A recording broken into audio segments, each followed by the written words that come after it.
¿Amén? Muy bien, que el Señor bendiga a la iglesia. Vamos a pasar a la palabra del Señor. Vamos a continuar, hermanos, de donde quedamos la semana pasada. Y vamos a leer hoy día el texto que se encuentra en Apocalipsis, capítulo 2, del verso 12 al 17. Y vamos a meditar un instante allí en la palabra del Señor.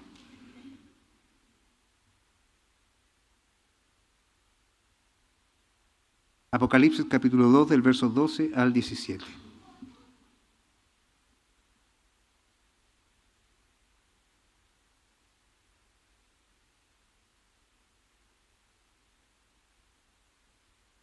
Si lo ha encontrado, le invito a que se ponga en pie para que juntos leamos las palabras del Señor y podamos, ¿cierto?, ser alimentados, ser confrontados, ¿cierto?, y ser consolados a través de ella.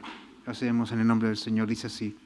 Y escribe al ángel de la iglesia en Pérgamo, el que tiene la espada aguda de 2 filos, dice esto: yo conozco tus obras y dónde moras, donde está el trono de Satanás, pero retienes mi nombre y no has negado mi fe, ni aun en los días en que Antipas, mi testigo fiel, fue muerto entre vosotros, donde mora Satanás. Pero tengo unas pocas cosas contra ti, que tienes ahí a los que retienen la doctrina de Balaam, que enseñaba a Balac a poner tropiezo ante los hijos de Israel, a comer de cosas sacrificadas a los ídolos y a cometer fornicación. Y también tienes a los que retienen la doctrina de los nicolaitas, la que yo aborrezco. Por tanto, arrepiéntete, pues si no, vendré a ti pronto y pelearé contra ellos con la espada de mi boca. El que tiene oído oiga lo que el Espíritu dice a las iglesias. Al que venciere daré a comer del maná escondido, y le daré una piedrecita blanca, y en la piedrecita escrito un nombre nuevo, en el cual ninguno conoce sino aquel que lo recibe. Amén. Tomen sus asientos, hermanos. Vamos a reflexionar un momento en la palabra del Señor. Hoy día, hermanos, a nivel mundial hay una organización que se llama Open Doors, o Puertas Abiertas, y este ministerio está convocando a la Iglesia al Día Internacional de la Oración por la Iglesia Perseguida. Dentro de las estadísticas que ellos entregan son muy minuciosas, pero hay una que yo solamente quiero destacar, y que dice, hermanos, de que en este momento en el mundo hay 340 millones de creyentes que viven bajo opresión, de todo tipo, ya sea, hermanos, social, familiar o también política. 340 millones de cristianos, hermanos, que están bajo un sistema que les persigue. Nuestros hermanos están experimentando persecución en la fe, una persecución real, hermanos, que infringe sufrimiento en la iglesia. Pero, hermanos, quiero que entendamos o veamos de que dentro de este número tan escalofriante, por decirlo de una manera, de cuántos hermanos sufriendo por ser cristianos, dentro de estos lugares del mundo, por ejemplo, entre ellos China, ¿cierto?, que sufre, hermano, la opresión de un sistema político antidios como es el Partido Comunista, allí, hermanos, la iglesia es más fuerte que en muchos lugares del mundo. Es el lugar donde más Biblias se imprimen y donde más Biblias hay, hermanos, en circulación. Aunque tienen a todo el Estado, uno de los más poderosos del mundo, en su contra, la iglesia, hermanos, no puede ser acallada, no puede ser detenida. Y pudiésemos pensar que quizás la persecución puede hacer que la iglesia mengüe, pero al contrario, hermanos, los cristianos bajo sufrimiento son hermanos más fieles, más firmes. La persecución ha potenciado la misión. La iglesia perseguida es una iglesia más fuerte, más virtuosa, que atesora más a Cristo, hermanos. La persecución ha sido una constante en la historia de la iglesia desde el principio de la iglesia, pero nunca la ha logrado destruir. Pero a la par de la persecución hay otro enemigo. Otro enemigo, hermanos, que también desde el principio de la historia de la iglesia ha estado luchando contra la iglesia y que posiblemente ha tenido mejores resultados que la persecución. Y lamentablemente quizás muchos de nosotros hemos sido colaboracionistas con este enemigo. ¿Cuál es este enemigo? Que no es la persecución y que ha logrado mejores resultados que la persecución. Es el pecado de la tolerancia. El pecado de la tolerancia. 2 enemigos que atacan desde diferentes frentes. Uno desde afuera, la persecución, y otro desde dentro, como la tolerancia. La tolerancia, hermanos, es como una especie de caballo de Troya que ha estado, hermanos, infiltrando la iglesia y que es aceptado por la iglesia dado que la sociedad lo acepta. Y que una vez que está dentro de la iglesia comienza a socavar los cimientos del pueblo del Señor. Cuando hablamos de la tolerancia, hermanos, este mundo la presenta como una virtud. Debemos ser tolerantes. Pero, hermanos, ¿qué implica la tolerancia en sí? Implica, hermanos, aceptar motivaciones, inclinaciones, acciones, convicciones que muchas veces son contrarias al Evangelio y a la palabra del Señor. Nosotros, hermanos, no somos llamados a transar con la verdad. Somos llamados, hermanos, a proclamarla. Y el problema de la verdad, hermanos, es que la verdad, al ser exclusiva, porque no pueden existir dos verdades en paralelo. Alguien dice, es que tú tienes tu verdad y yo tengo mi verdad. El problema es que si somos realistas, uno de los dos está creyendo una mentira. Pero no pueden haber dos verdades diferentes. Si el agua se pone sobre el fuego, hierve, y eso va a ser siempre así. ¿Cierto? La realidad es lo que al final termina diciendo que es verdad o no. El hombre es hombre, la mujer es mujer, el pasto es verde, el agua moja, ¿cierto? No existe, hermano, una verdad diferente a esa, porque si no sería antirrealidad. El punto está, hermano, de que no pueden existir verdades paralelas, diferentes y paralelas. No pueden coexistir ni siquiera dos cosmovisiones diferentes de la vida. Una anula a la otra. No se puede ser cristiano y materialista al mismo tiempo. Por poner un ejemplo. Entonces, este enemigo ha infiltrado la iglesia, la ha socavado y ha logrado mejores resultados que la persecución. Y el Señor, hermano, le está escribiendo aquí a otra iglesia y para cada iglesia, hermanos, tiene un mensaje que es específico a su realidad. A Éfeso le dijo de que ellos debían volver a su primer amor. Tenían la ortodoxia correcta, tenían el conocimiento, hermanos, exacto de la doctrina, pero habían perdido su pasión por Cristo y tenían que volver a lo que alguna vez fueron. A la iglesia en Esmirna el Señor les llama a permanecer fieles, inclusive hasta la muerte. Y ahora se está dirigiendo a una nueva iglesia, a una iglesia, hermanos, que está soportando una gran opresión, igual que Esmirna. Está sufriendo, hermanos, los embates de la persecución de una manera terrible, pero, hermanos, aún así, el Señor les llama a través de una fuerte reprensión a no tolerar en medio de ellos lo que Él no tolera, a no soportar lo que Él no soporta, a no aceptar lo que Él no acepta. Aunque ellos viven en un lugar horrible, terrible, hermanos, difícil, yo creo que la forma en que el Señor dice esa ciudad y describe esa ciudad como el lugar donde mora Satanás, está diciéndonos que es quizá uno de los lugares más horribles para ser cristianos en el mundo. Pero aún así, ellos no tienen excusas para tolerar lo que Dios no tolera. El Señor nos ayuda, hermanos. Esta iglesia ha comprometido su testimonio, siendo tolerante con cosas que el Señor nunca toleraría. La tolerancia, hermano, no tiene nada que ver con el amor.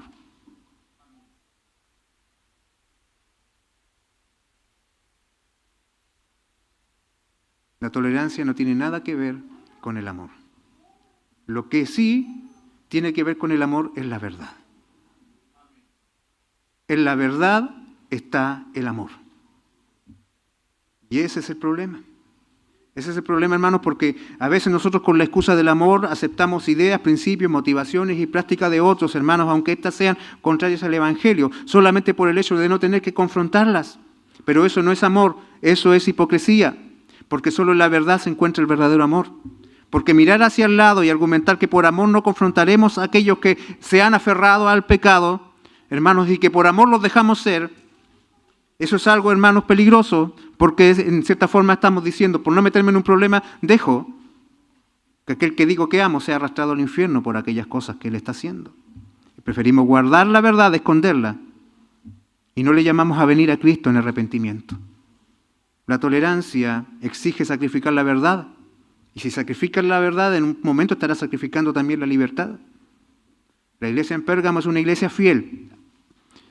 La iglesia, hermanos, en Pérgamo es una iglesia que se ha sostenido del Señor, que ha vivido en un ambiente de fuerte opresión, pero su mayor devorador no es el imperio. Su mayor devorador es el pecado de la tolerancia que está dentro de ella. Esta iglesia ha enfrentado con fuerza la persecución, pero ha rehuido a la disciplina bíblica. El enemigo interno ha conseguido buenos resultados en su interior. Ha mirado hacia el lado cuando se hacen y se dicen cosas que son opuestas a la santidad. Amada iglesia, decíamos, los principios que están inherentes en cada carta son atemporales y tienen que ver con la iglesia a través de toda la historia. Y por eso hoy, hermanos, nosotros no aceptemos lo que Dios no acepta. No toleremos lo que Dios no tolera.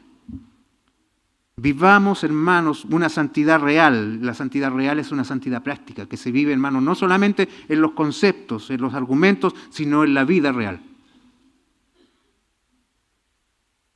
Y vivamos en fidelidad hacia el Señor, que ama a su iglesia. Y porque la ama, la confronta con la verdad. Porque el verdadero amor se halla en la verdad. Y por eso, hermanos, Él la reprende y la llama al arrepentimiento. Sin duda, hermanos, esto es algo que como creyentes nos confronta. ¿Cuántos padres en algún momento hemos pecado? Que por el hecho de no querer tener un conflicto en la casa, no hemos querido, hermanos, hacer valer la verdad del Evangelio en nuestra casa. Y dejamos que nuestros hijos vivan y tomen decisiones ajenas a lo que la palabra del Señor dice. Que queremos, como dice aquí un dicho muy, ¿cómo se llama? Muy criollo, muy chileno. Queremos llevar la fiesta en paz. Y transamos con la verdad. Hermano, no hay amor cuando sacrifican la verdad. No es amor verdadero. Así que sin duda hay mucho que escuchar en esta mañana. El Señor nos ayude. Hermanos, comenzamos nuestra lectura viendo, ¿cierto?, que el Señor le escribe al ángel de la iglesia de Pérgamo. Como lo ha hecho en todas las cartas, define el destinatario y también él se identifica como remitente. Le dice a Juan, escribe al ángel de la iglesia de Pérgamo. Ya sabemos lo que significa el ángel, ¿cierto? Y él se identifica a sí mismo tomando nuevamente uno de los títulos que él menciona para describirse en del capítulo 1 del libro de Apocalipsis, específicamente un título que aparece en el verso 16, y él se define a sí mismo de la siguiente manera. El que tiene la espada aguda de 2 filos dice esto. Esta descripción, hermano, es bastante más reducida que las anteriores de las 2 primeras cartas, pero tiene sin duda un énfasis marcado en la figura de la espada de doble filo. Si nosotros leyésemos el original, hermano, leeríamos de la siguiente manera. El que tiene la espada, la de doble filo, la afilada. Así está escrito, hermanos, en el griego. Y sin duda, si usted se fija, el uso constante de ese pronombre la, está diciéndonos de que esta espada, ¿cierto?, es singular. Hay un énfasis en que se ponga atención de que el que está hablando es el que tiene una espada muy, pero muy particular, con cualidades muy especiales.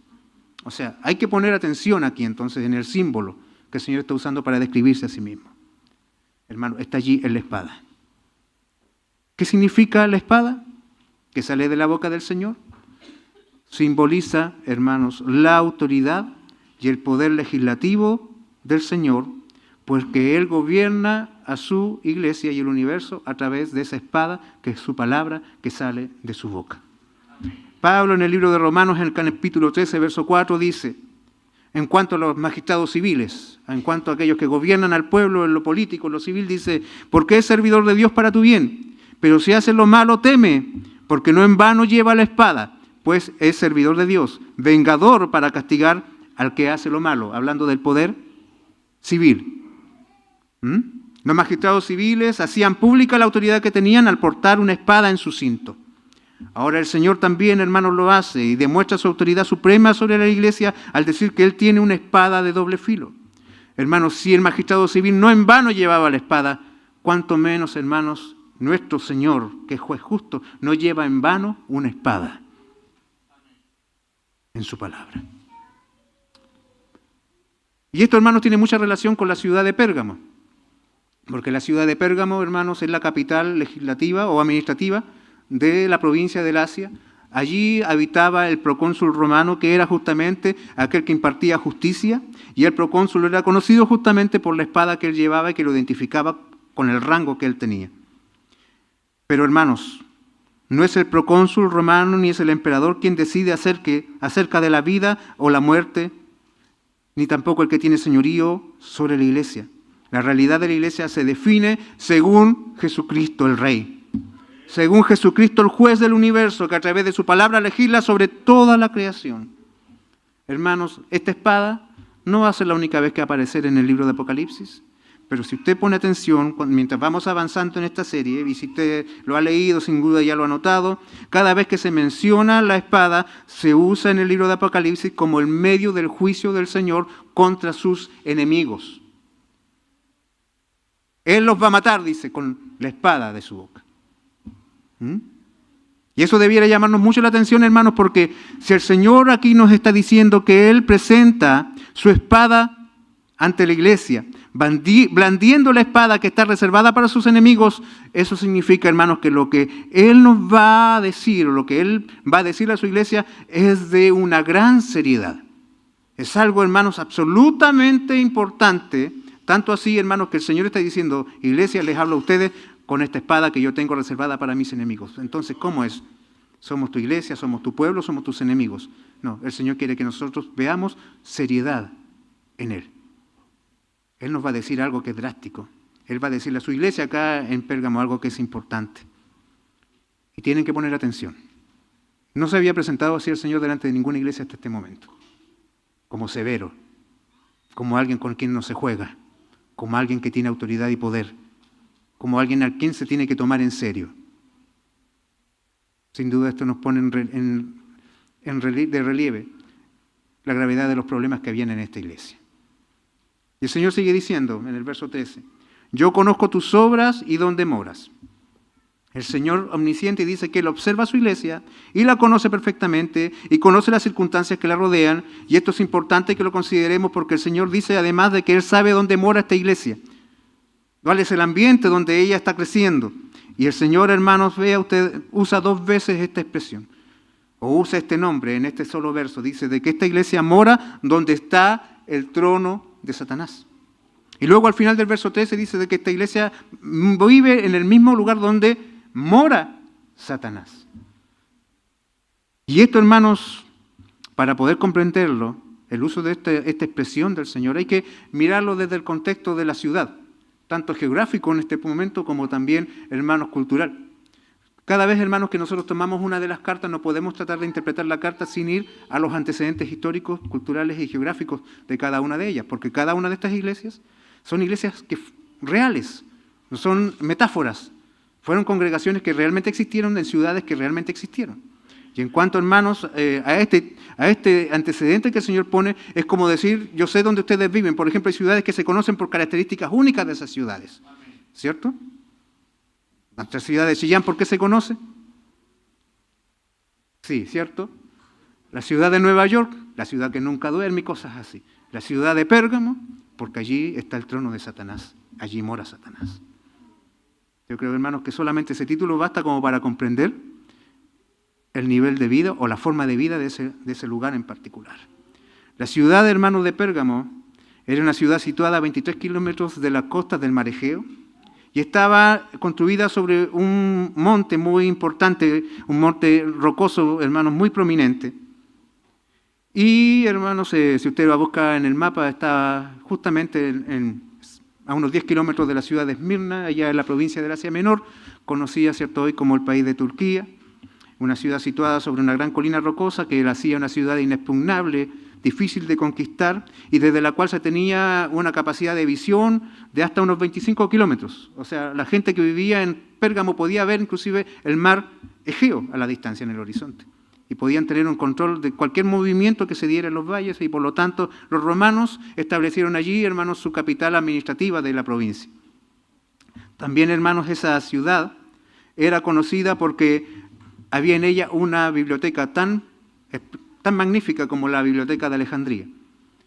Si usted investiga acerca de las cosas más, ¿cómo se llaman? Las maravillas de la antigüedad, se va a encontrar que la Biblioteca de Alejandría era una de las más Era una de esas 7 maravillas.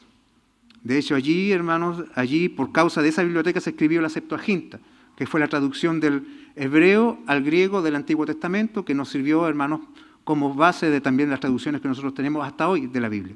Pero como eran no tan interesados en Alejandría por decir necesitamos la palabra del Señor, y dijeron necesitamos tener todos los libros importantes, entre ellos, bueno, el Antiguo Testamento, ellos no le llamaban Antiguo Testamento, pero ese libro de los judíos queremos también tenerlo, y lo tradujeron, y sin saberlo estaban, hermanos, siendo parte de la providencia de Dios que preservó la palabra del Señor hasta nuestros días. Pero en Pérgamo había una biblioteca tan grande, tan especial como la de Alejandría, que competían entre ellas. ¿Quién era la más vistosa, la más esplendorosa, la más magnífica? En la biblioteca de Pérgamo habían 200.000 volúmenes almacenados. Pergaminos. Cuando usted ve un pergamino, hermanos, en algún museo o en alguna foto allí, ahora por el internet usted lo puede observar, se va a dar cuenta que no son rollitos así, son volúmenes impresionantes, rollos gigantes, escritos por ambos lados, porque esa era la ventaja del pergamino, que se podía escribir por ambas caras. Y cada uno de esos volúmenes eran libros únicos, no era como decir, esta es la copia de, porque si alguien quería una copia de un libro, de un texto, tenía que transcribirlo, ¿cierto?, manualmente. Así que era muy difícil transcribir un libro, se escribía el original y era el único que quedaba en todo el mundo, en la mayoría de los casos. Y esa biblioteca estaba allá, hermanos, y allí habían diferentes textos, y esta biblioteca se convirtió en un tesoro único en esa ciudad. El rey de Alejandría, hermanos, como vio que había competencia en Pérgamo, dijo en un momento, no le vamos a vender más papiro, para que nosotros seamos la capital de la cultura del imperio.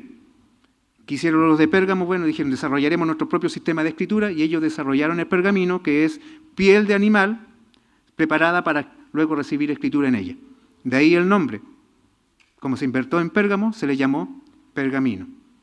Y de eso así quedó, hermanos, hasta a través de toda la historia.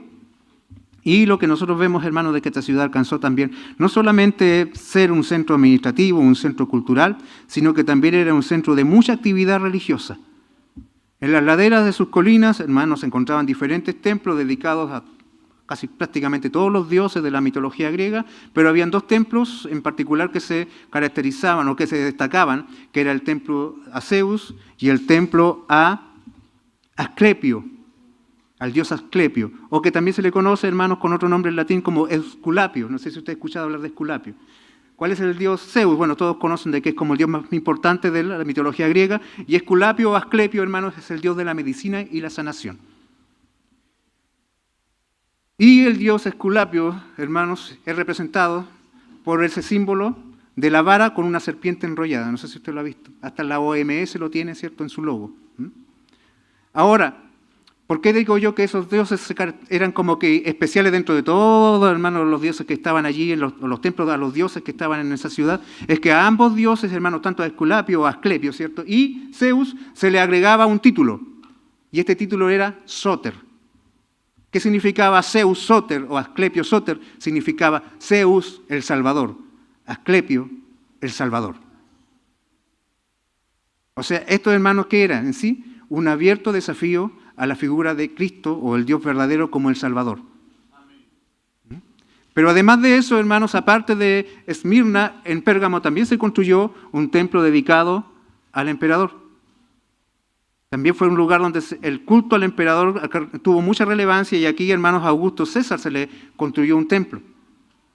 Entonces, si usted se da dando cuenta por qué el Señor describe este lugar como lugar donde mora Satanás, veas, hermanos, todos estos antecedentes, y con eso vamos a darnos cuenta de que ser cristiano en esta ciudad era muy difícil, era muy complicado. Y seguimos, hermanos, considerando algunos antecedentes también allá en la escuela por causa del gran movimiento cultural que existía en Pérgamo. Allí se desarrolló una escuela de medicina muy importante. No sé si, aparte de los médicos antiguos, usted conoce quizás a Lucas, ¿cierto? Todos sabemos de Lucas. También sabemos de Hipócrates, de donde viene el juramento hipocrático que realizan todos los médicos y los profesionales de la salud. Pero había un médico, hermanos, que justamente se graduó, por decir una manera, de la Escuela de Medicina de Pérgamo, que era Galeno. No sé si usted ha sabido de que inclusive en algunos lugares del mundo los médicos le dicen los galenos, ¿cierto? Bueno, de ese tiempo viene esa tradición. Aunque igual hay que ser sincero, hermano, hay que sincerar la información. Muchas de lo que ellos, de la medicina que se enseñaba allí, no tenía tanto de ciencia como sí de superstición. se fue perfeccionando en el tiempo, pero sin duda todo esto nos habla del nivel, hermanos, cultural de la ciudad, del nivel político de la ciudad, del nivel, hermanos, espiritual y moral de la ciudad. ¿Por qué? Porque, hermanos, la cultura es, y ya lo hemos aprendido, la manifestación externa de la espiritualidad de una nación. No podemos, hermanos, esperar algo bueno de una ciudad, de una cultura, de una nación, hermanos, que tiene un nivel en un nivel cierto espiritual como el que nosotros podemos dilucidar de los antecedentes de esta ciudad. Es más, se dice también, cierto, de que el Señor dice, este lugar es el lugar donde está el trono de Satanás. El trono de Satanás. Y aquí, hermanos, hay una particularidad. Primero, porque cuando alguien miraba a la distancia la ciudad de Pérgamo sobre esa colina rocosa, la ciudad en sí parecía un trono. Pero dentro de la ciudad estaba el templo de Zeus Sóter, Zeus el Salvador. Y este altar, mejor dicho, que estaba dentro del templo de Zeus, tiene la particularidad de que parece efectivamente un trono. Medía 13 metros de alto por 20 de ancho y estaba construido y diseñado de tal manera que parecía el asiento de alguien. Y si usted, por ejemplo, lo quiere buscar, vaya a la biblioteca de Berlín, y ahí hay una réplica, hermanos, exacta, y se va a dar cuenta que parece un asiento. O sea, el Señor no está usando estas descripciones, hermanos, de una forma alegórica solamente, está usando estos símbolos porque tienen algo que ver con la realidad de la ciudad. Y por lo tanto, hermanos, esto nos ayuda a nosotros a comprender de que tenemos una ciudad que adora a estos dioses, que considera a sus salvadores a estos dioses, que tiene el culto al César. Una ciudad, hermanos, que, como ya sabemos, practica el culto a los dioses griegos. Y el culto a los dioses griegos, hermanos, no era independiente de la inmoralidad. Para adorar a los dioses griegos había que practicar inmoralidad. La prostitución ritual, la violencia, los sacrificios humanos. Entonces, por lo tanto, el nivel espiritual de esta ciudad era realmente aberrante. Era una ciudad absolutamente inmoral y perversa. Ya sabe de esto, el Señor nos dice de que Él no ignora la realidad de Pérgamo. Él no ignora la realidad de esa ciudad. Él, hermano, no la pasa por alto. Para Él no son, hermanos, pequeños antecedentes. El Señor, hermano, no le da lo mismo lo que se hace, lo que se practica, las cosas que se justifican, lo que se canta, lo que se proyecta. El Señor nos ayude. Lamentablemente nosotros somos muy livianos con esto. ¿Qué está viendo el niño en la televisión? No sé, hay algo que está viendo. Pero no nos preocupemos, son solo dibujos animados. Es que andas viendo demonios en todos lados. Hermanos, el Señor ve a la ciudad de Pérgamo y nos decía, oh, qué lindos monumentos. Él decía, ese es el trono de Satanás. Se tomaba en serio las cosas. Nosotros debiésemos hacer lo mismo, hermanos. El Señor nos ayude. Entonces, hermanos, nosotros vemos de que el Señor observa la ciudad de Pérgamo y dice, esta ciudad se caracteriza porque es el lugar donde mora Satanás, el lugar donde Satanás puso su trono. Porque el Señor, hermanos, conoce de que cada expresión cultural revela el poder espiritual que está detrás. Y el Señor dice, el trono de Satanás está en Pérgamo. Y la vida en Pérgamo, hermanos, afirma que es así. Es una ciudad quizás con muchos avances culturales, es una ciudad con una tremenda biblioteca, es una ciudad donde hay gran conocimiento en el campo de la medicina, pero aún así su realidad espiritual es espantosa. ¿Por qué? Porque el progreso material, hermanos, el avance material puede ser aceptable para la sociedad, pero no necesariamente aceptable para Dios. Aunque una ciudad avance, hermano, y su tecnología aumente y tengamos conocimiento, hermanos, ilimitado, eso no nos libra de volvernos una sociedad terriblemente perversa. Y aún lo seguimos viendo en este siglo XXI, que con todos nuestros avances y toda nuestra tecnología y todo nuestro conocimiento y toda nuestra información, hermanos, las mismas cosas que hundían a las sociedades paganas de los primeros siglos siguen hundiendo a las sociedades actuales del siglo XXI. Se sigue matando inocentes, se sigue aceptando el pecado, se sigue justificando la maldad y se utiliza la perversión como una expresión cultural. ¿Usted ha puesto atención a lo que escuchan sus hijos? Pídele a su hijo que le muestre su Spotify, su listado de música. ¿Pero qué tiene que ver eso? Tiene mucho que ver. ¿Qué es lo que está reproduciéndose en los celulares de sus hijos? Es un jovencito que se viste raro, los pantalones abajo, con muchas cadenas en el cuello, no es nada satánico. ¿Qué es lo que dice? No sé, no se le entiende. Habla en gutural. Eso, dicen, es una expresión cultural. El Señor dice, no separe la cultura de lo espiritual. Es que eso es una intromisión, hermano, es una alerta. La tolerancia socava desde adentro. Ahora no quiere orar el hijo, ahora no quiere venir a la iglesia la niña, ahora no quiere estar en el coro, ¿cierto?, el jovencito. Ahora no quiere, ¿cierto?, participar de las cosas del servicio, le molesta, hay que obligarlo, hay que extorsionarlo para que llegue a la congregación. Los cimientos ya se socavaron. El Señor nos ayude.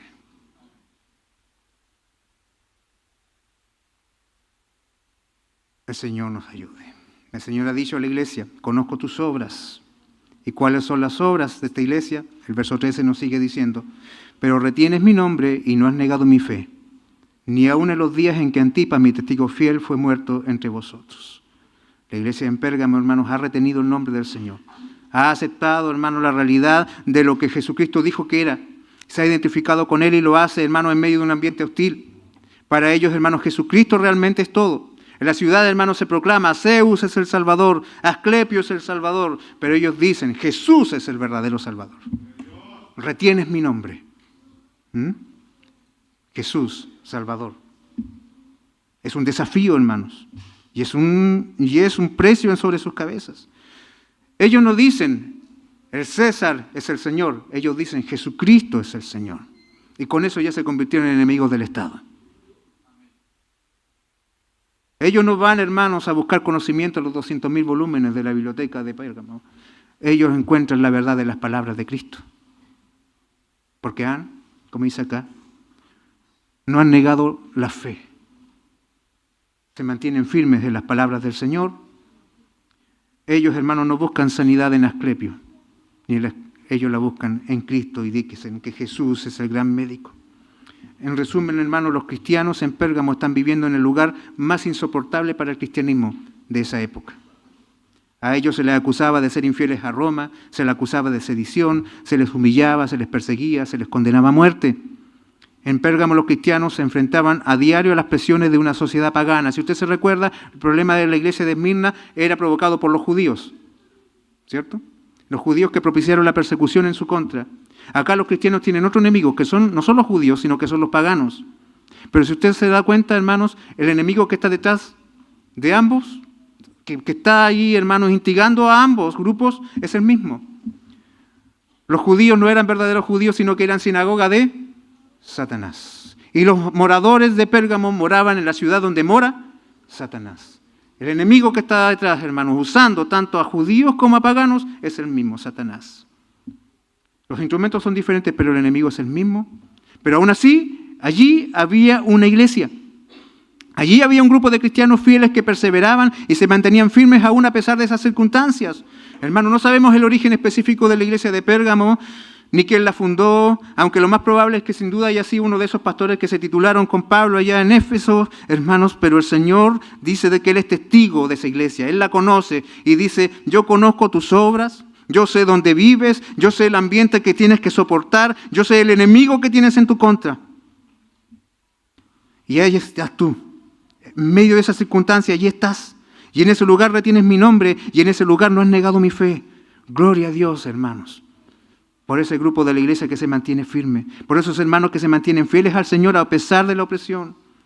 Y luego el Señor dice de que en medio de esa iglesia tuvo que soportar días muy malos, muy difíciles. Días inclusive, hermanos, donde fue sacrificado uno de sus hermanos, a quien el Señor dice, mi siervo Antipas.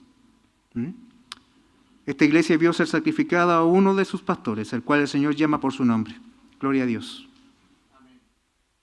El Señor conoce a cada uno de sus hijos. El Señor conoce que han sufrido tanto, que han perdido a uno de sus hermanos. Sin duda son muchos más los que han muerto, pero el Señor se quiere referir a uno en particular, a Antipas, como dice el Señor, mi testigo fiel. Qué hermoso es esto. El Señor dice, es su hermano, pero primero es mi testigo. Él me pertenece a mí. Yo soy de Él y Él es mío. Bendito sea el Señor por cómo Él se identifica con su iglesia, hermanos. A veces, hermanos, Él se identifica más con la iglesia que lo que la iglesia se identifica con Él. Y el Señor dice, Él es mi testigo fiel. ¿Qué sabemos de Antipas, hermano? Muy poco, pero sabemos algo. Él fue pastor en la iglesia de Pérgamo.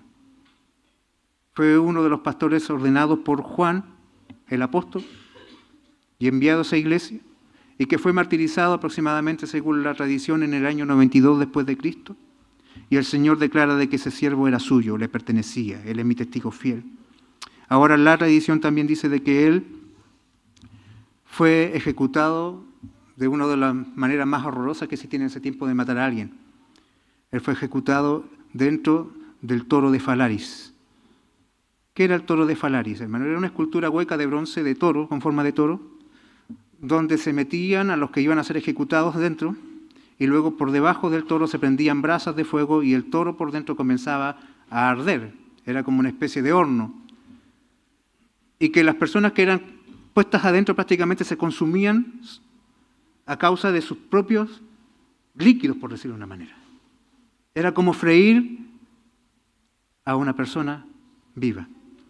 Y como se daba ese efecto, hermanos, de que la persona desde adentro gritaba por el horror del dolor que experimentaba, hermanos. Y aparte de eso, los vapores que salían ahí de la combustión humana, salían luego por la boca del toro. El toro daba la impresión que estaba mugiendo. Y toda la gente que estaba en su alrededor, hermanos, viendo la ejecución, entraban en una especie de éxtasis y bailaban en alrededor del toro, adoraban al toro, que mugía para ellos. Y lo que verdad era de que una persona, un ser humano, estaba siendo, hermanos, freído vivo en su interior. Hermanos, por eso, qué horrible la maldad del hombre. Y qué horrible forma, hermanos, de sacrificar a un hijo de Dios. Pero el punto está en que el Señor dice, Antipas es mi testigo fiel. Qué honra más grande, hermano, para un hijo de Dios. Qué epitafio más glorioso para un hijo del Señor. Y que el Señor sea el que declare, Él fue mi testigo. ¿Sabe usted lo que significa testigo? Sí, ya sabe, ¿cierto? Mi mártir, el que estuvo dispuesto a sostener la verdad hasta lo último. Y Antipas lo hizo y el Señor lo acogió. Gloria a Dios. Gloria a Dios por nuestro Señor. Bendito sea nuestro Dios. Oh, hermanos. Yo cuando estudié esto del toro de Falaris y de Antipas, hermanos, realmente me horroricé. Hasta es más misericordioso un tiro en la nuca o una decapitación.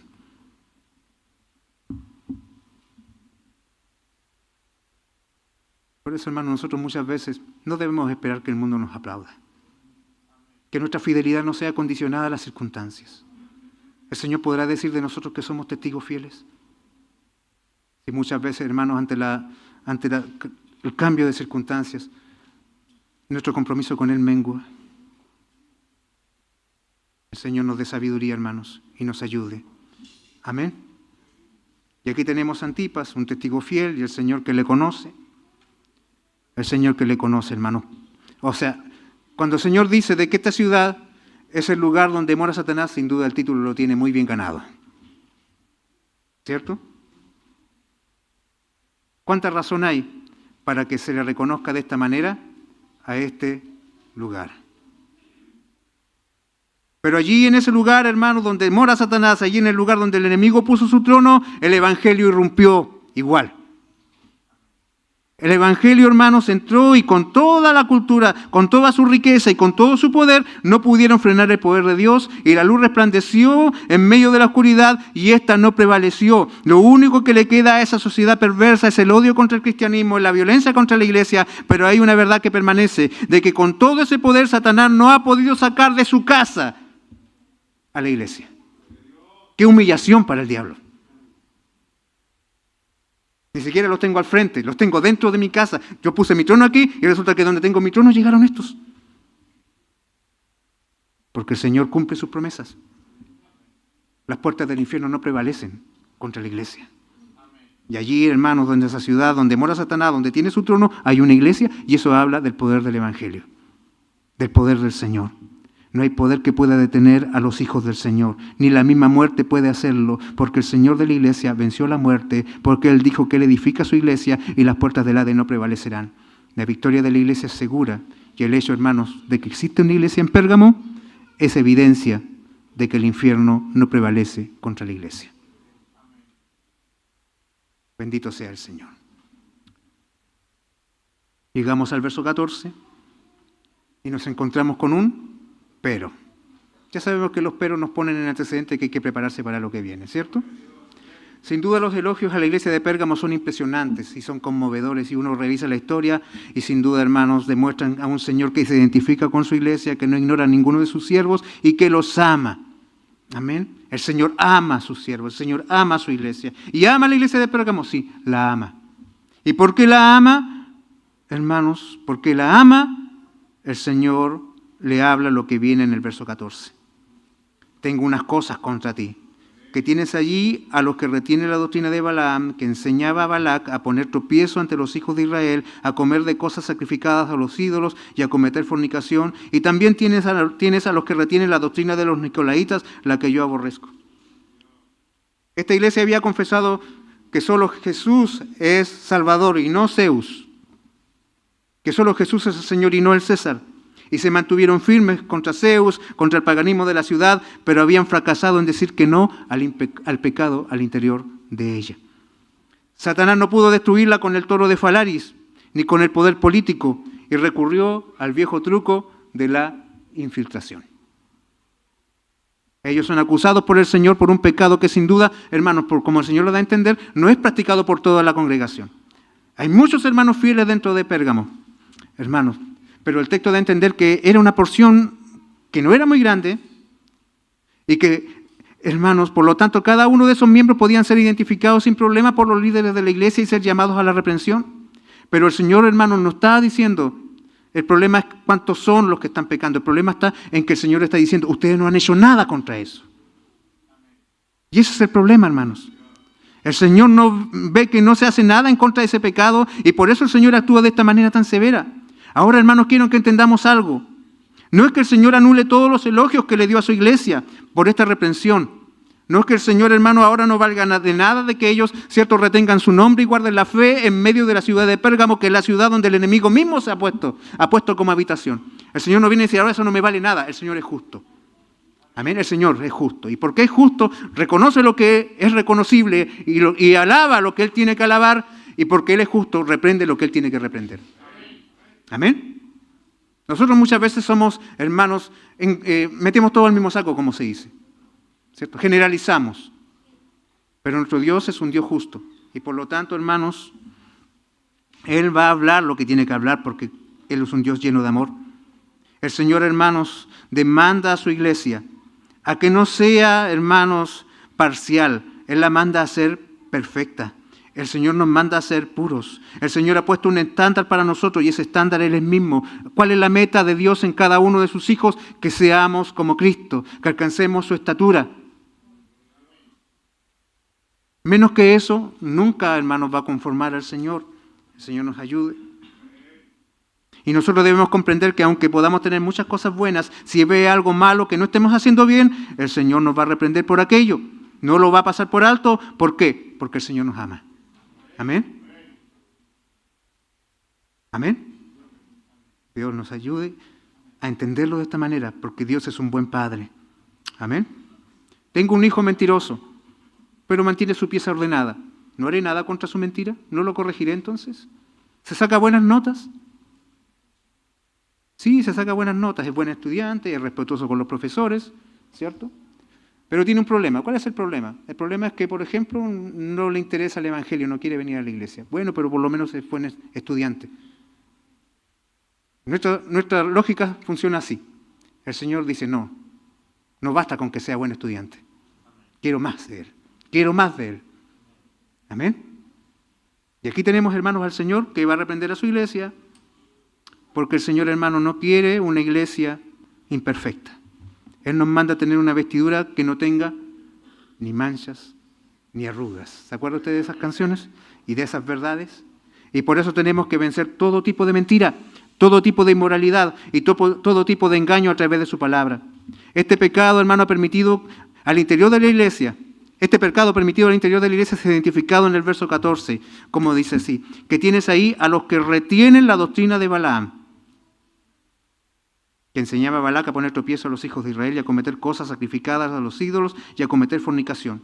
Dice el Señor que allí están los que retienen la doctrina. ¿Qué significa esto, hermanos? Esto significa de que allí había un sistema de razonamiento que se usaba para justificar lo que se hacía. ¿Cuál es el gran problema del pecado, hermanos? Los que vienen al grupo de hombres se acuerdan de que el problema de los hombres es que cuando necesitamos, ¿cierto?, salir adelante o ver cómo logramos vencer el problema en que nos metimos por el pecado es que lo racionalizamos, buscamos una explicación de por qué hicimos lo que hicimos. Esta iglesia, hermano, ya desarrolló una doctrina inclusive para justificar su pecaminosidad. Retienen allí a los que, ¿cierto?, están allí, los que retienen la doctrina de Balaam. Había un sistema de razonamiento que justificaba prácticas contradictorias con la pureza del Evangelio y por eso el Señor habla de doctrina. Y se menciona dos personajes del Antiguo Testamento, Balaam y Balac. Ahora, ¿por qué usa esto en una iglesia, hermano, gentil como la de Pérgamo? Es porque sin duda los cristianos de esa ciudad eran cristianos de tercera generación. Y por lo tanto ya estaban, hermanos, interiorizados, familiarizados con el Antiguo Testamento. Quizás los primeros cristianos no sabían quién era Balaam, no sabían lo que era Balac, pero estos cristianos ya lo sabían. Y por eso que el Señor usa estos nombres. Y si usted se recuerda, en el libro de Números, capítulo 22 al 25, encuentra la historia donde aparecen estos hombres. ¿Quién era Balaam? Era un profeta mercenario que profetizaba según le pagaran. ¿Y quién era Balac? Balac era el rey de Moab, que no quería que los judíos pasaran, cierto, que el pueblo de Israel pasara por sus tierras. Entonces, para poder lograr detenerlos, contratan junto a otros reyes a Balaam para que los maldiga. Pero como el Dios, cierto, se lo impide 3 veces, al final Balaam inventa una nueva estrategia, o si no, no es que inventó, sino que aplicó una antigua estrategia. ¿Cuál fue esta? Propicia el encuentro entre los hijos de Israel con las hijas de Moab y de Madián, y cierto, ellos puedan fornicar con estas mujeres, y a través de esto terminarán adorando a los dioses de sus pueblos. ¿Y qué pasó? Así lo hicieron. No necesitaron sacar una espada, no necesitaron poner una emboscada, solamente propiciaron el pecado, pusieron un tropiezo. Y los hombres de Israel cometieron pecado de adulterio, de fornicación con estas mujeres, y esto, hermano, desató la justa ira de Dios, y en un día cayeron 24.000 hombres de Israel por causa del pecado.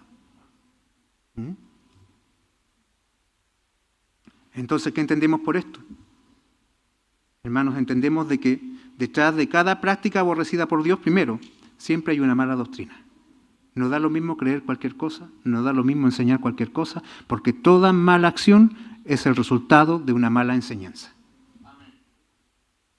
¿Cierto? Es que no hablemos de doctrina, porque eso divide. Para eso es la doctrina, para dividir, para separar, para identificar lo falso de lo verdadero. El Señor nos ayude. ¿Y qué pasó aquí, hermanos? De que las ideas tuvieron consecuencias. Y en Pérgamo, hermanos, consintieron, seducidos por cierta doctrina, a cometer lo sacrificado a ídolos. Y cometer lo sacrificado a ídolos no significaba ir a comprar a la carnicería, significaba ir a los templos, hermanos, y muchas veces participar de los sacrificios. Y lo hicieron conscientemente. Y también otros cometieron inmoralidades sexuales dentro de los templos que estaban en esa ciudad. Y luego, hermanos, racionalizaron sus pecados para poder justificarse. Había un argumento para decir, hermano, ¿pero qué estás haciendo? A ver, no me juzgue tan rápido. Yo tengo razones. Y podemos ir. ¿Y cuántos hoy hay en día así? ¿Pero por qué estás haciendo lo que estás haciendo hoy? ¿Por qué me juzgas? Si yo voy, cierto, al contexto y busco ahí una argucia y meto a Pablo en algo que no dijo, muchos lo están haciendo así hoy. Lamentablemente, hermano, no se da dentro de los carismáticos, no es un problema que se da dentro de las sectas. Hay muchos que se dicen reformados, que practican el pecado, que no guardan la santidad y que luego, hermanos, argumentan ciertos escritores, citan a reformadores, traen escritos ciertos de allá y de acá, los juntan para justificar por qué hacen lo que hacen. Amén. El Señor nos ayude. Y esta gente de Pérgamo está recibiendo una reprensión por eso. La tolerancia a la mentira, hermanos, había abierto puertas a cosas que el Señor aborrece. La autoridad de la iglesia, hermanos, para discernir lo verdadero, habían sido traspasadas desde la palabra del Señor a la opinión de cada uno. Ahora, si usted se fija aquí, curiosamente hay 2 nombres, ¿cierto? 2 nombres que son los precursores de la mala enseñanza. Balaam y Los Nicolaitas. Balac no se considera porque fue un instrumento, el instrumento de Balaam, por decirlo de una forma. Y si usted se da el tiempo de revisar ambos nombres, tanto hermanos en el hebreo, uno, ¿cierto?, como Balaam y el otro, ¿cierto?, del griego como Nicolás, se va a dar cuenta de que hay una raíz que caracteriza a ambos nombres que están en diferentes contextos históricos y vienen de diferentes idiomas, y de que ambos nombres, hermanos, quieren decir algo así, no necesariamente es así, pero así más o menos la idea: la victoria del pueblo. La victoria del pueblo. O sea, ¿qué significa eso? Hermanos, que al final lo que importa no es lo que Dios dice, sino lo que la mayoría aprueba. Y esa es la raíz del problema. Esa es la raíz, hermanos, de esto. Es la opinión del pueblo lo que pesa más que la palabra del Señor. Lo que todo el mundo acepta es lo que prevalece por sobre lo que el Señor ha dicho. Los nicolaitas exaltaban desmesuradamente la libertad del hombre. Ellos desvirtuaron la gracia, la convirtieron en el libertinaje y enseñaban que ciertas actividades que involucran el cuerpo no necesariamente afectaban el alma, y por lo tanto comer de los sacrificados a los ídolos o tener relaciones sexuales dentro de los templos paganos no era algo malo, porque eso lo hacían con el cuerpo y además todo el mundo lo hacía en Pérgamo. Y sus almas no estaban comprometidas por eso. Pero el Señor, hermanos, ha dado mandamientos que son perpetuos. Éxodo 20, verso 3, no tendrás dioses ajenos delante de mí, no te inclinarás a ellos, ni las honrarás, porque yo soy Jehová, tu Dios fuerte, celoso, que visito la maldad de los padres sobre los hijos, hasta la tercera y cuarta generación de los que me aborrecen. Y luego también dice, no cometerás adulterio. Hermanos, de igual forma, Pablo también advirtió a los corintios que el cuerpo fue creado para la gloria de Dios y no para el propio placer. Que la libertad cristiana no consiste en hacer todo lo que quiero, sino que consiste en hacer la voluntad de Dios, que antes no podía hacerlo por estar esclavo del pecado. Hermanos, hay cosas horribles al interior de la iglesia, como el legalismo que dice que hay que hacer cosas para salvarse y que la gracia de Dios no es suficiente, pero hay otra cosa tan horrible como esa, como es el antinomianismo que dice de que ya que soy salvo, puedo hacer lo que quiero. Ambas cosas vienen de Satanás. La ley de Dios rige nuestras vidas. El Señor está en contra de aquello. El resultado de vivir de esta manera era un tropiezo, dice el Señor. Un tropiezo. Es un estorbo para el crecimiento de la iglesia. El Señor dijo una vez a sus discípulos, es inevitable que vengan los tropiezos, pero ¡ay! Por quien vengan. Nuestra libertad en Cristo, hermano, nunca debe provocar que alguien no avance en su relación con el Señor. La santidad es algo práctico, es algo real, hermanos. Si se viola, tiene consecuencias reales. El Señor, cuando nosotros actuamos sin cuidado, sin discernimiento, no reprende al débil en la fe. Los consejos de Pablo de Romanos 14 no van para los débiles, van para aquellos que se creen maduros.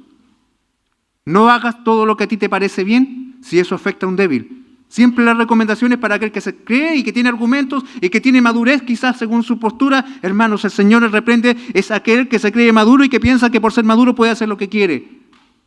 Somos responsables de los nuevos, somos responsables de los que tienen menos experiencia, somos responsables de los débiles en la fe, como dice Pablo.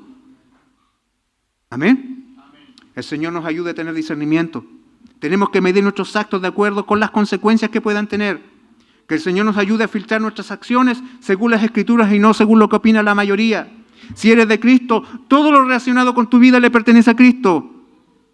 Todo lo que eres, todo lo que tienes es para su gloria primero. El problema de Pérgamo era que, aunque la mayoría de la iglesia parece haber permanecido fiel, no estaban tomando medidas para lidiar con los que estaban en el error y estaban enseñando mentiras. Ellos los toleraron y ellos le hicieron espacio. Dice, tienes en medio tuyo, están allí entre los tuyos, has permitido allá, en medio de la comunión de los santos, a personas que aborrecen al Señor. Ellos pensaron, quizás como muchos los hacen hoy, debemos aceptarlos a todos porque en eso está el amor, pero el verdadero amor, hermanos, siempre está en la verdad. Si se identifica, hermanos, alguien con un pecado, esa persona debe ser corregida. El Señor mira esa tolerancia como un vicio, como un pecado que ha rebajado la gracia de Dios. La carta a la iglesia de Pérgamo nos obliga a tener en cuenta la intolerancia radical del Señor contra todo aquello que Él llama pecado.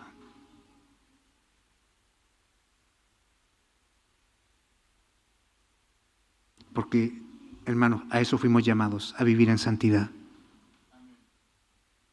El Señor nos ayude, hermanos, porque el testimonio de un creyente siempre terminará afectando a toda la iglesia.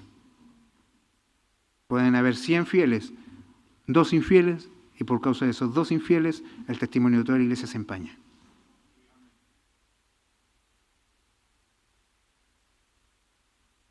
Es un tropiezo que no deja avanzar. Hermanos, cuidemos nuestro corazón. Pablo dice, escudriñaos a vosotros mismos. Somos buenos para escudriñar al que está al lado, pero partamos por nosotros. Hay cosas que estoy tolerando que Dios no tolera. Hay cosas contra las cuales tendría que haber hecho y no lo he hecho. Me he arrepentido de todo lo que tengo que arrepentirme. Hermano, hay una verdad clara. Aunque todos escuchen la misma enseñanza, aunque todos son expuestos al mismo evangelio, aún hay personas que ante la misma situación no van a reaccionar igual, van a tomar decisiones diferentes. Algunos hermanos en medio de la oposición, de la dificultad, abrazan la fe y soportan la prueba. En cambio, otros se entregan al pecado y luego lo justifican.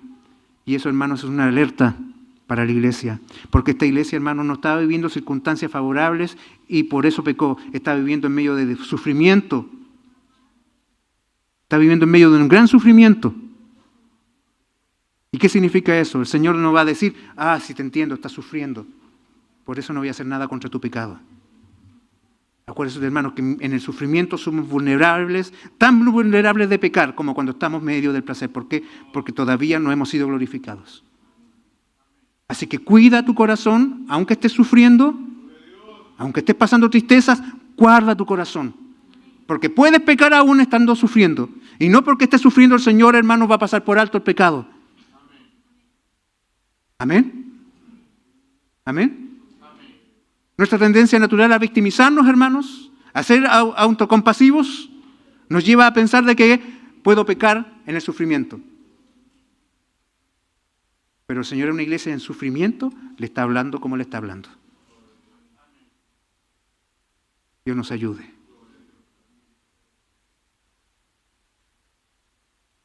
El Señor no va a pasar por alto a aquellos que están yendo contra su ley. Sin duda, hermano, la disciplina es difícil.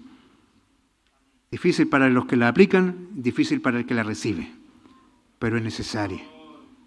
Porque nunca serán tan desastrosas las consecuencias como cuando no se aplica disciplina. Porque la tolerancia del pecado, hermanos, en sí es un pecado. Y cuando se tolera lo que Dios no tolera, la iglesia pierde aquello que le identifica como tal. Pablo le dijo a Timoteo que la iglesia es la casa de Dios. Amén. En la casa de Dios, columna y baluarte de la verdad. O sea, tú, Timoteo, no puedes hacer lo que se te ocurra en la iglesia, porque esta no es tu casa. Ni la casa de los ancianos, ni la casa de los diáconos, ni de los presbíteros, ni de los miembros más antiguos. La iglesia es la casa de Dios y Él pone las reglas en su casa. Porque si ya no es así, entonces sobra el título de columna y baluarte de la verdad. ¿Te das cuenta por qué no fuimos columna y baluarte del amor? Columna y baluarte de la tolerancia. ¿Por qué la verdad es tan importante para el Señor? Porque el verdadero amor emana de la verdad. El Señor nos ayude. No podemos doblar la rodilla delante del Señor solo en algunas cosas y luego, hermano, no aceptar todo lo que Él ha dicho. En Pérgamo estaba un grupo de la iglesia comprometidos con la verdad y a esto le estaba resultando altamente costoso. Fíjese usted, había una iglesia comprometida y habían unos que no. Y esos que estaban comprometidos estaban perdiendo a sus hermanos, estaban sufriendo. Y habían unos que estaban, hermanos, simplemente mancillando la sangre de los mártires, viviendo como se les ocurría. No eran capaces de negarse a sí mismos ni a sus deseos. El Señor a nosotros hoy nos dé sabiduría. A veces pareciera que es más fácil, hermanos, mantenerse firmes frente a un gobierno déspota, frente a un tirano, que frente, hermanos, a nuestros propios deseos. Somos más rápidamente vencidos, hermanos, por nuestros deseos pecaminosos que por un gobierno antidios. Somos derrotados en el campo de la intimidad con mayor facilidad que frente a un pelotón de fusilamiento. Y yo me pregunto, si no somos capaces de negarnos a nosotros mismos en lo secreto, ¿seremos capaces de enfrentar un pelotón de fusilamiento? ¿Se acuerdan de los jóvenes en Babilonia? ¿Cuántos quieren ser como Sadrach, Mesach y Abednego que caminaron en medio del fuego? ¿Cierto? Así era el corito, ¿cierto? Caminaban en medio del fuego. ¡Amén! ¿Pero así partió todo? No. Partieron negándose a un plato de comida. O sea, si tú no vences frente a un plato de comida, ¿cómo vas a vencer en medio de un horno de fuego? Que el Señor nos ayude. Y el problema está en que somos derrotados, en lo mínimo. Y eso está pasando en Pérgamo. Y el Señor nos libre si está también pasando entre nosotros. La palabra del Señor nos dice que debemos contender fervientemente por la fe que nos ha sido dada, que ha sido una vez entregada a los santos. Tenemos que librar la batalla contra la tolerancia. Aquello que el Señor no tolera no debe ser tolerado por la iglesia. El Señor nos dé sabiduría y nos muestre el camino. Luego entramos al verso 16 y dice, por tanto, arrepiéntete, pues si no vendré a ti pronto y pelearé contra ellos con la espada de mi boca. El Señor sigue hablando a su pueblo y en el verso 16 vemos de que la respuesta lógica al gran problema de Pérgamo es una, por tanto. Es cierto, hay una consecuencia o hay un llamado lógico a esto y es el arrepentimiento. Arrepiéntete. La única salida visible a esta situación de la iglesia es una, arrepentimiento. La palabra arrepentimiento, hermanos, aparece en el libro de Apocalipsis unas 12 veces. Y uno pudiese pensar que es contradictorio si es un libro que está escrito para animar a la iglesia y consolar a la iglesia, que tanto se hable del arrepentimiento, hermanos, porque quizás resulta contradictorio, pero no tiene nada de contradictorio, hermanos. ¿Por qué? Porque no hay llamado o expresión de amor más grande de parte de Dios hacia su iglesia que un llamado constante al arrepentimiento. El llamado al arrepentimiento es en sí una infinita expresión del amor de parte de Dios hacia su pueblo. Si el Señor nos dijera, hermanos, sé tú mismo, haz lo que quieras, eres libre, practica lo que quieras practicar, yo no te voy a decir nada, sería una de las formas más horrendas de decirnos el Señor que nos odia. No hay peor padre, hermano, no hay padre que aborrezca más a su hijo que aquel que lo deja hacer lo que quiere. El padre al hijo que ama, lo castiga, lo reprende, lo corrige. Y nuestro Señor nos ama más que nuestros padres. Y por eso llama al arrepentimiento. Hermanos, Él nos llama porque Él nos ama. La iglesia de Éfeso, hermanos, con todas sus dificultades, ellos lograron mantener a raya a los nicolaitas y los sacaron de medio de ellos. La iglesia de Pérgamo los aceptó. Como quien, hermanos, empieza a criar una mascota y de mascota tomó una serpiente cascabel. El punto está, hermanos, que el Señor dice, aquí hay una responsabilidad y el responsable tiene que asumir. El Señor no puede ser burlado. Dice que la responsabilidad de cada uno de ellos y la salida es el arrepentimiento. Deben volverse de su camino, deben abandonar las mentiras que justifican su conducta. Ellos deben volverse en humillación al Señor. El pecado no se vence, hermanos, con la imposición de manos. El pecado no se vence con abrazos acompañados de frases que dicen, te entiendo, nadie está libre, no. Sino que se soluciona cayendo a los pies de Cristo, reconociendo el pecado, confesándolo y abandonándolo. Sin duda, hermanos, se deben tomar decisiones difíciles y fuertes, pero no hay otra forma. El Señor nos llama al arrepentimiento y con esto nos está mostrando algo maravilloso. En este verso 16. El Señor nos dice aquí en el verso 16 de una manera muy especial y hay que leerlo con mucho cuidado, hermanos, porque el Señor está diciendo, por tanto, arrepiéntete. ¿Qué está diciendo el Señor con esto? Está diciendo, todavía hay posibilidades de evitar una guerra que no vas a ganar. Todavía hay posibilidades de evitar una catástrofe de la cual la iglesia no se va a volver a levantar. El Señor le está diciendo, arrepiéntete. Y luego añade, pues si no vendré. Fíjese, está condicionado. Hay una condición. Fíjese cuánta gracia hay en esto, hermanos. Cuánta gracia hay en esto que el Señor está diciéndole a su iglesia. Arrepiéntete. Él podía haber dicho, vendré a ti y te declararé la guerra. ¿Y quién puede vencer al Señor? ¿Quién puede contender con Dios? ¿Quién puede salir victorioso, hermano, de una lucha contra el Señor? Por mucha doctrina y argumentos que tuviesen los nicolaitas y los seguidores de Balaam, no van a poder vencer la verdad del Evangelio. Y el Señor, hermanos, será implacable con sus enemigos. Pero el Señor, hermanos, primero llama a arrepentirse y luego dice, y deja entrever esto, su gracia, porque si no vendré pronto. Es como la mamá cuando le dice al hijo, te comes la comida o si no, te voy a castigar. No lo castiga primero y después le dice, ahora cómete la comida. El Señor está mostrando amor en esto. El Señor nos está diciendo de esta forma gloriosa, de que hay forma de escapar y de que Él le va a esperar y que Él te está demandando, pero si no, vendré pronto a ti. Hay una forma de escapar de mi espada. Hay una forma de escapar, de pelear contra mí y de ser derrotado. Y este es el arrepentimiento. Pero así también el Señor hace una advertencia aterradora. Está el Señor diciendo, porque si no vendré pronto a ti y desenvainaré esta espada que está reservada para mis enemigos y las usaré contra esos que no se han arrepentido. ¿Qué es esto? Esto nos pareciera algo fuerte, pero recordemos que el Señor de la iglesia es el dueño de la iglesia y Él puede hacer con su iglesia lo que quiere.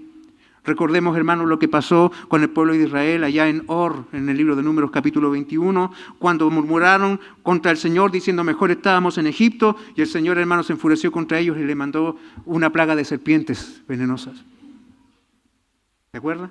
Que fue necesario levantar la serpiente de bronce.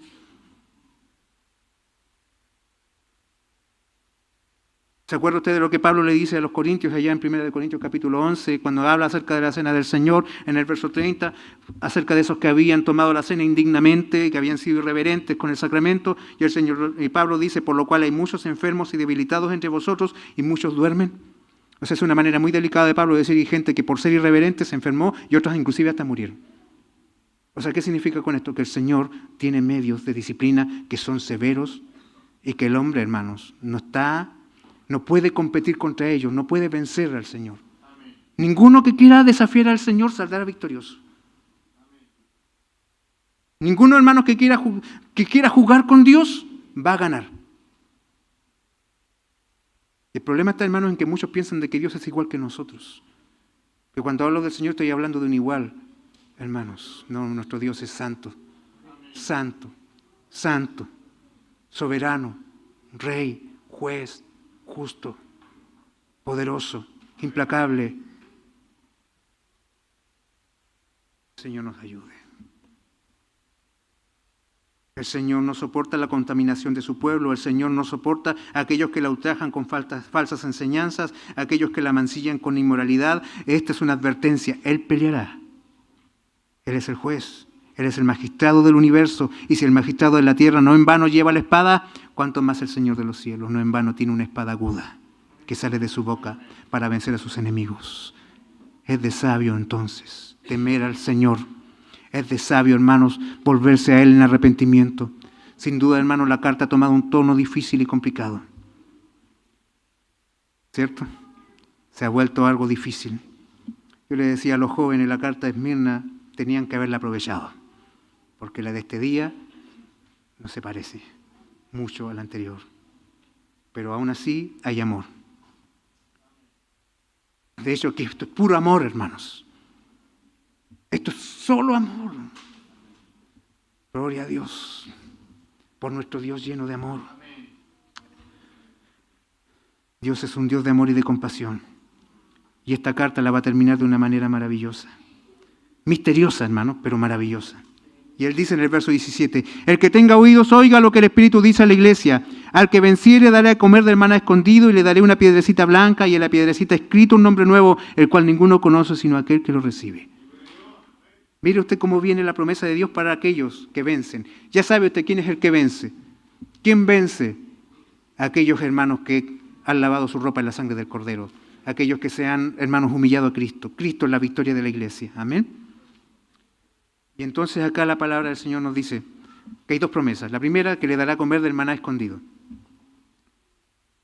Esto tiene varias interpretaciones. Pero yo, hermanos, quise traerles una. ¿Usted se recuerda cuando el Señor dio el maná al pueblo del Señor cuando salió desde Egipto y tenían que ir a Canaán?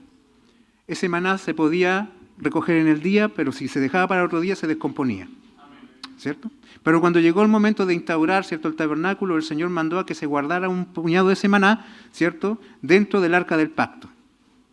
Y todo el resto del maná, hermanos, se descomponía de un día para otro, pero en cambio el maná del pacto, ¿cierto?, el maná que estaba dentro del arca del pacto, permaneció inclusive dentro del arca hasta los tiempos, hermanos, de la destrucción de Jerusalén, en el año 586 a.C. aproximadamente. Y se dice, según la tradición rabínica, de que Jeremías escondió el arca, la enterró sobre el monte Nebo, y que dentro del arca está todavía ese maná. Y que cuando aparezca el maná, y esto estoy hablando de lo que enseñan los rabinos judíos, el Mesías vendrá y desenterrará el arca y sacará el maná de adentro y lo dará y lo compartirá con todos aquellos que esperaban al Mesías. Ahora nosotros leemos en el Evangelio de Juan de que el Señor dice que yo soy el pan de vida que bajó del cielo. Amén. La imagen del maná escondido es Cristo. Yo me daré a ustedes. Bendito sea el Señor.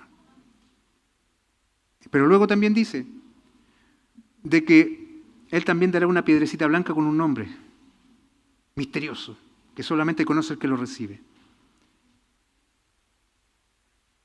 El sumo sacerdote, dentro de sus indumentarias, tenía un pectoral. Ese pectoral, hermano, tenía 12 piedras y cada una de esas piedras tenía el nombre escrito de una de las tribus de Israel. Y estaba unida esa piedra con un hilo muy finísimo de oro, hermanos, a ese pectoral. Y eso demostraba de que cada una de esas tribus, cada uno de los que componían el pueblo de Dios iban a estar siempre en la presencia del Señor. Amén. Si usted se fija, el tema del comer del maná y de la piedra en el pectoral del sacerdote está hablando de intimidad y comunión con Dios, de cercanía y de participación del hombre, del Hijo de Dios en la presencia del Señor.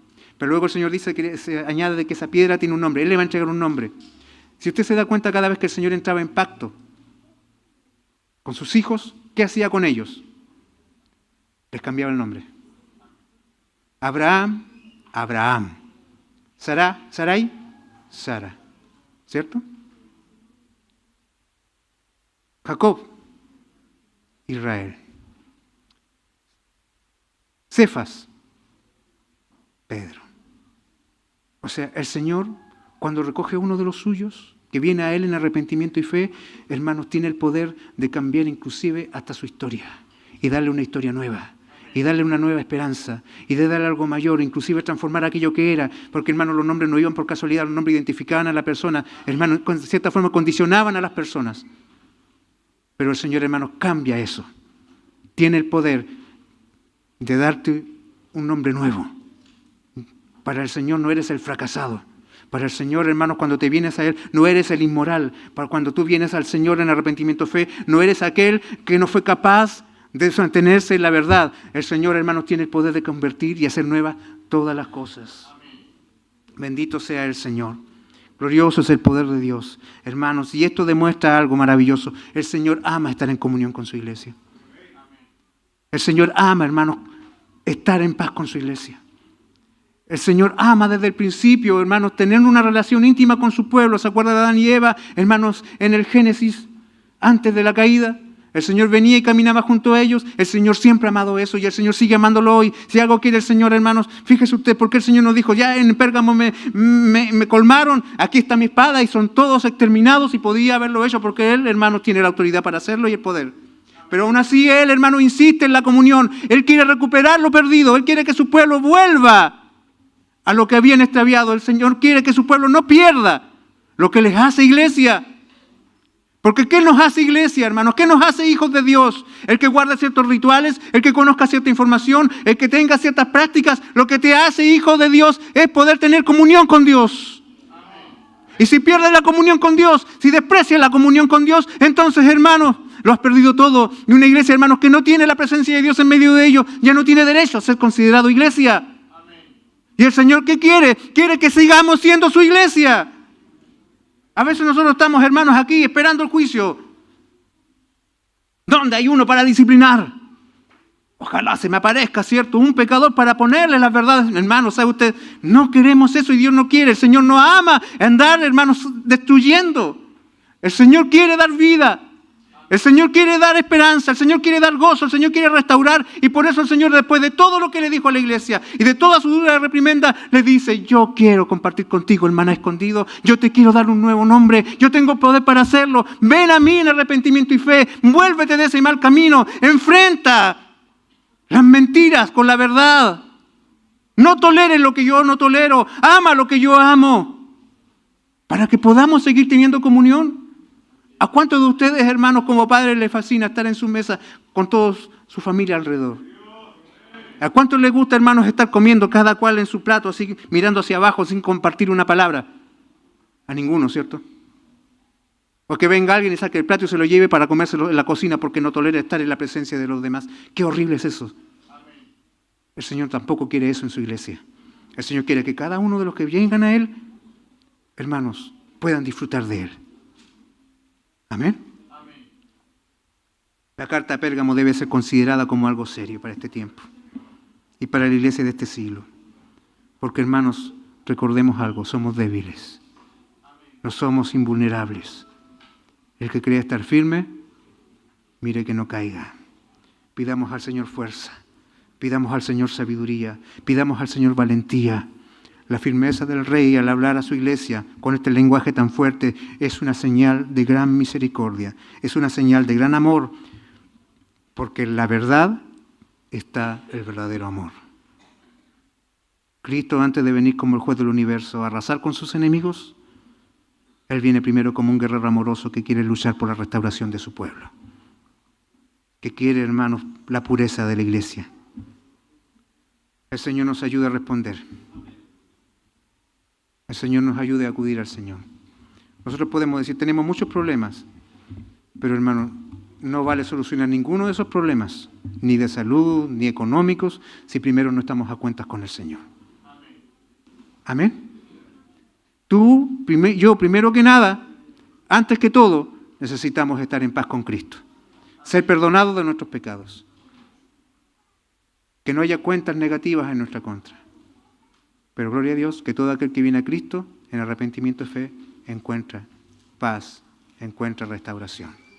Amén. Porque el Señor nos ama y porque Él nos ama, nos habla con verdad. Bendito sea el Señor. Y como dice el Espíritu de la Iglesia, el que tenga oídos para oír, oiga.